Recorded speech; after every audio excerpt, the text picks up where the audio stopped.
ये समय है सन 2060 का। आप जो ये क्लाइमेट चेंज देख रहे हैं, असल में ये मनुष्यों की बढ़ती जनसंख्या और लापरवाही का नतीजा है। लोगों ने अपनी जरूरतों को पूरा करने के लिए पृथ्वी को कहीं का नहीं छोड़ा। अक्खा जमीन बंजर हो चुकी है। बारिश देखे हुए एक अरसा गुजर चुका। भूखमरी और बीमारी के कारण पृथ्वी की 90% आबादी खत्म हो चुकी है और जो बचे हुए लोग हैं वो कीड़ों मकोड़ों की जिंदगी जीने पर मजबूर है। ऐसे में कुछ क्रांतिकारी लोग अभी भी है जो इस मरती हुई पृथ्वी को जिंदा रखने में जुटे हैं। ये है फ्यूरियोसा, जो अपनी सहेली वैल्किरी के साथ फल वगैरह तोड़ने के चक्कर में सरहद पार चली आई है। अभी वो फल तोड़कर उतर ही रही थी कि तभी उसकी नजर कुछ शिकारियों पर पड़ी। वो किसी बड़े जानवर का शिकार कर उसको काटने में लगे थे। मौका देख फ्यूरियोसा दबे पाव उनके बाइक के पास गई और पेट्रोल पाइप को काटने लगी ताकि बाई चांस अगर शिकारी उनको देख भी ले तो ये उनसे बचकर भाग सके। इतने में एक ने उसको देख भी लिया। फ्यूरियोसा बहुत तेज थी। उस भूतिये को चाकू मार वो विसल बजाकर भाग निकली, लेकिन आगे भागने का रास्ता नहीं था, इसलिए पकड़ी गई। उसकी विसल की आवाज सुन हरी घाटी में हड़कंप मच गया। 2 जांबाज औरतें घोड़े पर सवार तथा हाथ में गन लेकर उस ओर तुरंत निकल पड़ी। वैल्किरी ने दूर से ही आवाज लगाकर आगाह किया कि शिकारी फ्यूरियोसा को बेहोश कर उठा ले गए। फिर क्या था, ये दोनों उन बाइक सवारों का पीछा करने लगी। आगे जाकर वुवलीनी घोड़े से कूद गई और स्नाइपर गन से निशाना साधकर एक को ठोक डाली। बाइक के चक्कर में दूसरा भी जाबासा के हत्थे चढ़ गया। जाबासा ने उसके बाइक को हथिया लिया। वुवलीनी और जाबासा ये दोनों हरी घाटी की आन मान शान थी। वुवलीनी को हरी घाटी की सुरक्षा के लिए रुकना पड़ा, जबकि जाबासा उसे अलविदा बोल फ्यूरियोसा को वापस लाने निकल पड़ी। इधर फ्यूरियोसा को धीरे धीरे होश आने लगा था। ये तीनों बाइक सवार 180 की स्पीड से भगा रहे थे कि तभी जाबासा ने एक को ठोक दिया। ये तुरंत कवर में आकर रुके। दूरबीन लगाकर देखें तो पता चला कि इनका कोई पीछा कर रहा है। इतने में फ्यूरियोसा ने दांतों से टंकी का पाइप काट दिया। ये अपने साथी के बाइक का टंकी लेकर रेत उड़ाते हुए निकल चले ताकि वो स्नाइपर की गोलियों से बच सके। पीछे से आ रही जाबासा ने जब ठंडर बाइक को देखा तो उसकी मरम्मत करने में जुट गई, क्योंकि ये ठंडर बाइक गर्म रेत पर हवा के माफिक चलती है। इसके स्पीड का कोई जवाब नहीं। उधर पाइप कट करने की वजह से उनकी बाइक कुछ दूर जाकर ही बंद हो गई। वो उसे ठीक करने लगे तब तक फ्यूरियोसा भाग निकली। वो बहुत तेज थी। अगर बात उसे दौड़ाकर पकड़ने की होती तो गारंटी ये उसे नहीं पकड़ पाते, मगर अफसोस दूसरे बाइक वाले ने उसे दबोच लिया और अपने पीठ के बल बांधकर निकल चला। अब वो अपने कबीले के बहुत करीब थे। जब आशा को लगा कि वो उसके हाथों से निकल गए तो वो टीले पर जाकर स्नाइपर से एक की खोपड़ी खोल दी, मगर दूसरा बहुत चतुर था। वो अपने बचाव में फ्यूरियोसा को पीठ पर बांध लिया था। उसकी खुशी देख उसके काफिले के लोग हैरान थे। वो उन्हें बताया कि आज उसने एक ऐसा जहां देखा जहां पानी, अनाज, फल, पेड़ पौधे, हरियाली, जानवर वगैरह सब कुछ है। इससे पहले कि वो अपने मालिक डिमेंटस को ये खबर पहुंचाता, फ्यूरियोसा ने उसका गर्दन हलाल कर दिया, क्योंकि वो अच्छे से जानती है कि ये लुटेरे उनके हरी घाटी पर कब्जा कर लेंगे। फ्यूरियोसा को तुरंत इस काफिले के मालिक डिमेंटस के पास ले जाया गया। उसके चमचों ने डिमेंटस को बताया कि ये लड़की जहां की है वहां साफ पानी, खाना वगैरह सब कुछ है। फ्यूरियोसा के सेहत को देख ये समझ गए कि हो ना हो ये बात 16 आने सच है। उस आदमी को पूछताछ के लिए बुलाया गया, मगर वो कुछ बोलने की हालत में नहीं था, तो ये उससे नक्शा बनवाने के लिए उल्टा लटका दिए। अभी वो एक लकीर भी नहीं खींच पाया था कि उससे पहले ही फ्यूरियोसा ने उसकी आखिरी सांस भी छीन ली। डिमेंटस को उसके मरने से कुछ फर्क नहीं पड़ा, क्योंकि उसे अच्छे से पता है कि आगे क्या करना है। उसने फ्यूरियोसा की खातिरदारी में अपने सबसे बेहतरीन लड़की को लगाया। इसके कुछ देर बाद ही भयंकर तूफान उठने लगा। इसी का फायदा उठाकर जाबासा ने पहरेदार को मार डाला और इनके कैंप में घुस आई। वो लड़की उसके सामने गिड़गिड़ाने लगी कि ये बात वो किसी को नहीं बताएगी, इसलिए फ्यूरियोसा ने उसे जिंदा छोड़ दिया, जो कि उसकी सबसे बड़ी भूल थी। फ्यूरियोसा के यहाँ से निकलते ही वो सबको खबरदार कर दी। उनके स्नाइपर ने एक शॉट लिया जो जाकर उसके सेकंड वाले फ्यूल टैंक पर लगी। वो तो गनीमत है कि उसके पास एक्स्ट्रा फ्यूल टैंक था, वरना वो वहीं पकड़े जाते। काफी दूर निकलने के बाद इन्हें गाड़ियों की आवाज सुनाई दी। अगर ये ऐसे ही हरी घाटी की तरफ भागते रहे तो दुश्मन इनके पीछे पीछे इनके घर तक पहुंच जाएंगे। इसलिए जाबासा ने अपनी बेटी फ्यूरियोसा को निशानी के तौर पर एक बीज दिया और बोली कि चाहे उसे जितना टाइम लग जाए, हर हाल में उसे घर लौटना होगा। फ्यूरियोसा ने अपनी माँ की ये बात गांठ बांध ली और बाइक लेकर चल पड़ी। तब तक डिमेंटस अपने खोजी कुत्ते और काफिले को लेकर इनके काफी करीब आ चुका था। जाबासा ने अंतिम सांस तक उनसे लोहा लिया, मगर उनकी तादाद हजारों में थी। उनसे पार पाना मुश्किल ही नहीं नामुमकिन था। आखिरकार वो पकड़ी गई। उसे जिंदा पेड़ पर बांधकर टांग दिया गया। वही फ्यूरियोसा अपने माँ को छोड़ भाग नहीं सकी और वापस आकर वो भी पकड़ी गई। जब आशा को उसके सामने ही बहुत टार्चर किया गया ताकि हरी घाटी कहाँ है बता दे। उन्होंने उसे जिंदा जलाना शुरू किया, फिर भी उसने मुंह नहीं खोला और अपने लोगों की खातिर शहीद हो गई। फ्यूरियोसा को बंदी बना लिया गया। अगले दिन ये फिर से हरी घाटी की तलाश में निकले। तभी आसमान में लाल गुलाल दिखा। इनका काफिला उस ओर मुड़ चला। वहां जाकर इनको एक टकला मिला जिसके सिर में तीर लगा था, इसलिए शायद उसका माथा फिर गया था और उसे लग रहा था कि वो वालहला में है। डिमेंटस ने उसे यकीन दिलाया कि अभी वो जिंदा है और पूछा, क्या तुम किसी ऐसे जगह को जानते हो जहां हरियाली, खाना, साफ पानी वगैरह है? उसने बताया कि वो जहां से आया है वहां सब कुछ है। ये सभी उसके बताए गए रास्ते पर चल दिए। अनगिनत घंटे सफर करने के बाद इन्हें वो जगह मिल गई। ये किसी विशाल किले जैसा था जहां के लोग भूखमरी के शिकार थे। डिमेंटस ने यहाँ के कर्ता धर्ता को चैलेंज किया कि अब से वो यहाँ का मालिक है, या तो वो हथियार डाल दे या फिर मरने के लिए तैयार हो जाए। उसके 1000 जंगबाज मरने मारने के लिए मरे जा रहे हैं। तभी इस नायाब किले का मालिक इमोर्टन जो सामने आया। वो किसी खास तरह का सूट पहने हुए था जिससे वो सांस ले पाता था। इससे पहले कि दोनों पार्टियों में जंग छिड़े, इमोर्टन जो के प्यादे ने एक नमूना पेश किया। उनके एक इशारे पे उनका एक जंगबाज हंसते हंसते शहीद हो गया।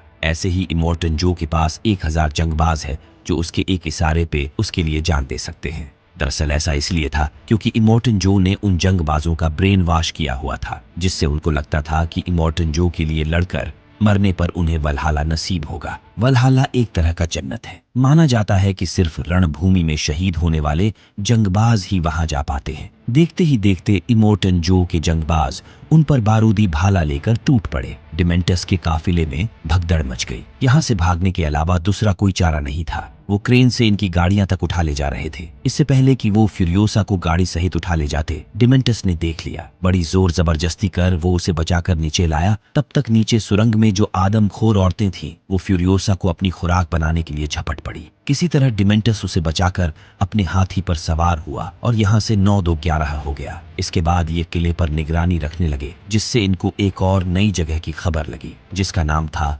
डिजलगढ़।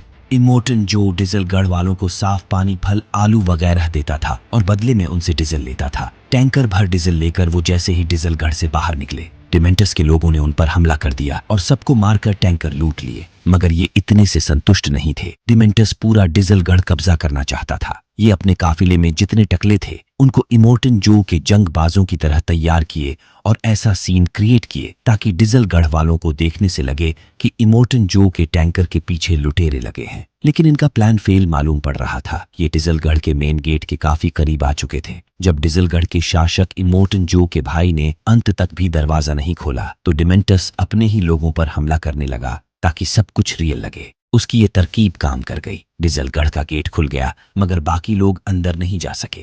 अगले पल जो जंगबाज टैंकर में छिपे थे उन्होंने इमोर्टन जो के भाई को बंदी बना लिया। पलक झपकते ही ये डिजलगढ़ पर कब्जा कर लिए। डिमेंटस ने तुरंत इमोर्टन जो के पास एक पैगाम भेजा। अपने भाई की उंगली को अच्छे से पहचान कर वो डिमेंटस को अपनी बात रखने का मौका दिया ताकि यहाँ बुलाकर वो उसकी गर्दन काट सके। पर डिमेंटस बहुत सयाना बंदा था। अपने बचाव में इमोर्टन जो के भाई तथा डिजलगढ़ को उड़ाने का बंदोबस्त करके आया है। बताया उसने कि अगर वो शाम तक वापस जिंदा डिजलगढ़ नहीं लौटा तो उसके लोग डिजलगढ़ को तबाह कर देंगे। इन्हीं सब बातों के बीच डिमेंटस के हाथ से हथियार छूट गया, जिससे इमोर्टन जो के भाई की तुरंत मौत हो गई।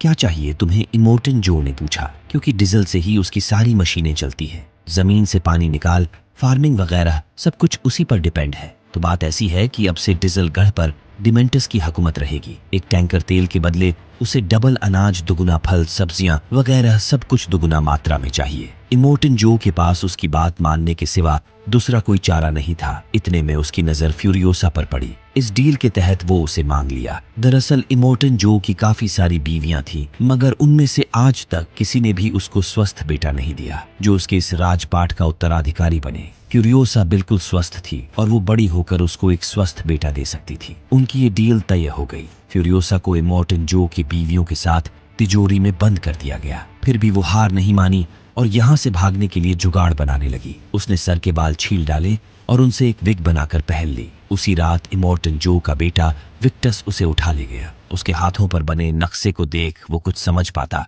इतने में वो हाथ छुड़ाकर भाग निकली। विक्टस उसे पकड़ नहीं सका और ये बात सबसे छिपा लिया। कई वर्ष बीत गए। फ्यूरियोसा उन्हीं में लड़का बनकर काम करती रही। वो हर काम में माहिर थी, इसलिए समय समय पर उसका प्रमोशन होता चला गया। उसके साथ काम करने वाले उसे गूंगा समझते थे। इतने वर्षों तक एक लफ्ज बोले बिना कोई कैसे रह सकता है, उसकी पीड़ा लफ्जों में बयां नहीं किया जा सकता। खैर, वो दिन भी आया जब उसे जंगी टैंकर पर काम करने का मौका मिला। फल सब्जियां वगैरह लोड कर ये डीजलगढ़ के लिए रवाना हो चले। इन सब में बड़ा ओहदा जंगी टैंकर चलाने वाले का था, जिसका नाम था जैक, जो आज तक टैंकर को ठिकाने तक सही सलामत पहुंचाने में कभी फेल नहीं हुआ। मगर आज का कुछ कहा नहीं जा सकता, क्योंकि खोपड़ी गैंग के खूंखार लुटेरे टैंकर लुटने के लिए पीछे पड़ चुके हैं। उनके पास एक से बढ़कर एक हथियार है। देखते ही देखते वो इन पर पैराशूट, ग्लाइडर वगैरह सब कुछ लेकर टूट पड़े। दोनों गुटों के बीच भयंकर युद्ध छिड़ गई। फ्यूरियोसा का इस जंगी टैंकर पर पहला ही दिन था और लग रहा था कि पहला दिन ही उसका आखिरी दिन बन जाएगा। किसी तरह बचकर वो ऊपर चढ़ी। अब तक उनके बहुतेरों जाबांज मर चुके थे। इसके बाद फ्यूरियोसा ने जो कमान संभाला, भाई साहब खोपड़ी गैंग के लुटेरे सख्ते में आ गए। इसी लड़ाई के बीच जैक को पता चल गया कि उनके साथ जो छोटू है वो असल में छोटू नहीं, छोटी है। ये दोनों मिलकर खोपड़ी गैंग का गेम बजा दिए। मौका मिलते ही फ्यूरियोसा ने उस पर गन ताना, पर वो नाकाम रही। जैक उसे ट्रक से बाहर फेंक दिया। वो चाहता तो उसे छोड़कर चला जाता, पर वो उसके लड़ने की कला से प्रभावित था। फ्यूरियोसा को एक मौका दिया, समझाया कि वो जाएगी भी तो जाएगी कहाँ, दूर दूर तक कहीं कोई जहां नहीं, सिर्फ डीजलगढ़, वीरानगढ़ और बुलेट बाग ही है। अगर वो उसके साथ जंगी टैंकर पर रहे तो वो उसे इस रोड साइड के जंग का मास्टर बना देगा। फ्यूरियोसा उसकी बात मान गई। अगले सप्ताह ये माल लौटकर बुलेट बाग की ओर निकल चले। बुलेट बाग वो जगह है जहां पर गोला बारूद, हथियार वगैरह बनाए जाते हैं। यहाँ के शासक का नाम है आर्थर, जिससे ये खाने पीने की चीजों के बदले हथियार का लेन देन करते हैं। बुलेट बाग से ये हथियारों का जखीरा लेकर सही सलामत लौट आए। वहीं एक साथ काम करते करते जैक और फ्यूरियोसा के बीच प्यार पनपने लगा था। वो दोनों काफी करीब आ गए। एक रोज फ्यूरियोसा ने उसे अपने घर लौटने का नक्शा दिखाया, जिसे उसने बचपन में बनाया था। जैक उसके साथ जाने के लिए तैयार हो गया, मगर तकाजा था तो सही वक्त का। अगले सप्ताह इन्हें माल लेकर डीजलगढ़ जाना था। वहां के हालात कंट्रोल के बाहर थे। पर्याप्त खाना न मिलने की वजह से भूखे लोग टैंकर पर टूट पड़े। इनके सामान को लूट लिया गया। बदले में एक छटाक डीजल भी नहीं मिला। किसी तरह यहाँ के शासक डिमेंटस ने उन्हें सही सलामत बाहर निकाला और इस भूखमरी के मसले को सुलझाने के लिए आज से 3 दिन बाद डीजलगढ़ में एक मीटिंग रखने को बोला, जिसमें वीरानगढ़, डीजलगढ़ और बुलेट बाग के शासक मिलकर इस मसले पर बात करेंगे। जैक उसका ये मैसेज लेकर लौट आया। जब पता चला कि डीजलगढ़ वालों ने इनका टैंकर लूट लिया और डीजल भी नहीं दिए, तो इमोर्टन जो के दोनों बेटों पर खून सवार हो उठा। ये चाहते तो थे कि डिमेंटस को मार दिया जाए, पर एक डर ये भी था कि अगर उसने डीजलगढ़ उड़ा दिया तो उसे दोबारा बनाने में एक अरसा लग जाएगा। यही कारण था कि डिमेंटस इतना उत्पात मचाने के बाद भी जिंदा था। लेकिन अब बहुत हुआ। इस बार वो उसे मीटिंग के दिन ही दबोच कर उसका किस्सा खत्म कर देंगे। इसमें उनके साथ बुलेटगढ़ का शासक आर्थर भी इनके साथ था। जैक को आदेश दे दिया गया कि वो जंगी टैंकर लेकर बुलेट बाग जाए और पूरा टैंकर हथियारों, गोला बारूद से भरकर ले आए। इस बार वो मिलकर डिमेंटस का गेम बजा देंगे। जैक जंगी टैंकर लेकर बुलेट बाग के लिए रवाना हुआ। अपने लोगों से एक कार में खाने पीने का सामान और बाइक वगैरह लौटकर फ्यूरियोसा के जिम्मे लगा दिया। सफर खत्म कर ये बुलेट बाग में प्रवेश किए, तभी मेन गेट पर ही इन पर हमला हो गया। दोनों तरफ से धड़ाधड़ गोलियां चलने लगी। ये दोनों उनसे जब तक निपटते, पीछे से डिमेंटस के और लोग काफिला लेकर इनकी तरफ ही धावा बोल दिए। मतलब देखा जाए तो उसने इनके साथ खेला कर दिया। 3 दिन पहले उसने बड़ी चतुराई से वीरानगढ़ में मीटिंग रखा ताकि बुलेट बाग के शासक आर्थर मीटिंग में चले जाए, और उनकी अनुपस्थिति में उसने बुलेट बाग पर कब्जा कर लिया। इससे पहले कि वो इन तक पहुंचे, जैक जंगी टैंकर लेकर उन पर टूट पड़ा। वहीं फ्यूरियोसा उसे दूर से कवर देने लगी। वो रॉकेट लॉन्चर से ट्रक को उड़ाने के फिराक में थे, मगर फ्यूरियोसा उन्हें हिलने तक मौका नहीं दे रही थी। अगर मुंडी दिखा तो समझो खेल खत्म। किसी तरह ये पहले उसकी पोजीशन पता किए, फिर डिमेंटस एक प्यादे को कवर बनाकर रॉकेट लॉन्चर से फ्यूरियोसा को शूट कर दिया। ये देख जैक टैंकर से उस टावर को ही ठोक दिया जिस पर डिमेंटस मौजूद था। किसी तरह वो अपने आप को बचाया। दूसरी तरफ फ्यूरियोसा की किस्मत भी अच्छी थी। वो उस हमले में बाल बाल बच गई। वहीं पर एक मोटरसाइकिल था जिसे लेकर ये दोनों अपने कार तक पहुंचे और हरी घाटी की ओर निकल चले। डिमेंटस अपनी मॉन्स्टर ट्रक से इनका पीछा करने लगा। ये ज्यादा देर तक उससे भाग नहीं सके। एक दूसरे के बराबर आते ही दोनों तरफ से गोलियां चलने लगी, जिसमें डिमेंटस का एक प्यादा मारा गया। जैक को भी गोली लगी, जबकि दोनों गाड़ियों के बीच फंसकर फ्यूरियोसा के एक हाथ का कचूमर निकल गया। ये दोनों प्रेमी पकड़े गए। डिमेंटस का गुस्सा चरम पर था, क्योंकि इन दोनों ने मिलकर उसके सपने को चकनाचूर कर डाला। उसने सोचा था कि बुलेट बाग पर कब्जा करके वो वीरानगढ़ को भी जीत लेगा। लेकिन अफसोस, इन दोनों ने गोला बारूद, गोलियां, फैक्ट्री वगैरह सब कुछ तबाह कर दिए। इन्हें इसकी सजा मिलेगी और बराबर मिलेगी। फ्यूरियोसा को उसके टूटे हाथ के सहारे लटका कर बांधा गया ताकि वो अपने आशिक की दुर्दशा अच्छे से देख सके। फिर जैक को बाइक के पीछे बांधकर गोल गोल घुमाया जाने लगा। अंत में डिमेंटस ने उस पर अपने शिकारी कुत्तों को भी छोड़ दिया। ये उसे मरने के बाद भी काफी टाइम तक घसीटते रहे। हर तरफ रेत ही रेत उड़ रहा था। अब बारी फ्यूरियोसा की थी। पता चला कि वो अपना हाथ काटकर भाग चुकी थी। ये उसका पीछा किए लेकिन पकड़ नहीं सके। किसी तरह भागकर वो वीरानगढ़ के किले पहुंची। अपनी पहचान बताई कि वो प्रेटोरियन फ्यूरियोसा है। तब जाके उसे ऊपर ले लिया गया। वही इमोर्टन जो और बाकी लोग समझ नहीं पा रहे थे कि डिमेंटस खुद मीटिंग रख के मीटिंग में आया क्यों नहीं। ऊपर से डिजलगढ़ में धुआं देख इनकी अलग ही सुलगी पड़ी थी। देखने से ऐसा प्रतीत हो रहा था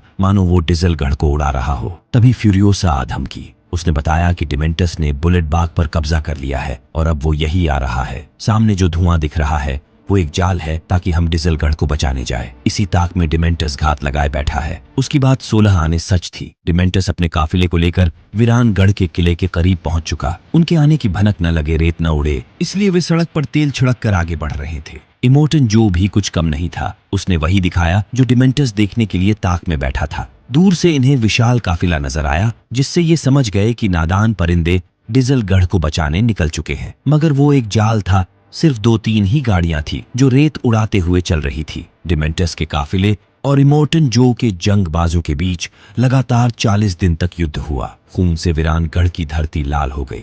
41वें दिन डिमेंटस मैदान छोड़कर भाग खड़ा हुआ। वो इमोर्टन जो से पूरी तरह हार चुका था। इधर इन 40 दिनों में फ्यूरियोसा ठीक हो चुकी थी। उसने एक रोबोट के हाथ को अपना हाथ बनाया और डिमेंटस से बदला लेने निकल पड़ी। रणभूमि में इमोर्टन जो के दोनों बेटे गाड़ी ठीक करने में जुटे थे ताकि वो डिमेंटस का पीछा कर उसको मौत के घाट उतार सके।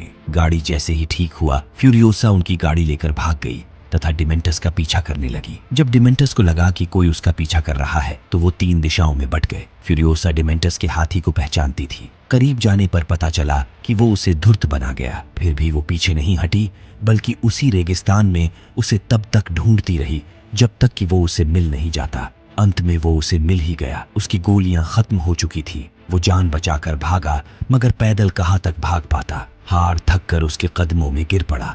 फ्यूरियोसा ने उसे बेहोश किया, सिक्कड़ में बांधी और उसे मारने से पहले अच्छे से याद दिलाई कि वो कौन है। उसने उसकी मां को जिंदा जलाया था, जिसकी भरपाई उसे करनी पड़ेगी। डिमेंटस ने बताया कि वो चाहे जो कर ले, उसकी मां तो लौटने से रही। वो उसे मारकर भले ही बदला पूरा कर ले, फिर भी वो मंजर उसके जहन से नहीं निकलेगा। वो इस पीड़ा में जिंदगी भर तपती रहेगी और वो आज सुकून से मर जाएगा। फ्यूरियोसा ने उसे मारा नहीं, बल्कि ऐसी सजा दी जिसको देख किसी की भी रूह कांप जाए। उसने उसे जिंदा रखा उसके आखिरी सांस तक। ऐसी भयानक सजा दी जो कभी किसी ने सुनी हो न देखी हो। डिमेंटस को वीरानगढ़ के किले में कैद हुए अब 20 साल हो चुके हैं। जवानी के दिनों में माइक लगाकर बहुत भौंकता था, पर अब सिकुड़कर बिल्कुल छुहाड़ा हो चुका है। यहाँ से इस मूवी का पहला पार्ट शुरू होता है। अगर इस वीडियो पर 700 लाइक पूरे होते हैं तो हम इसके पहले पार्ट को भी एक्सप्लेन करने की तैयारी करेंगे, जो कि बहुत सारे लोगों की आज भी फेवरेट मूवी है।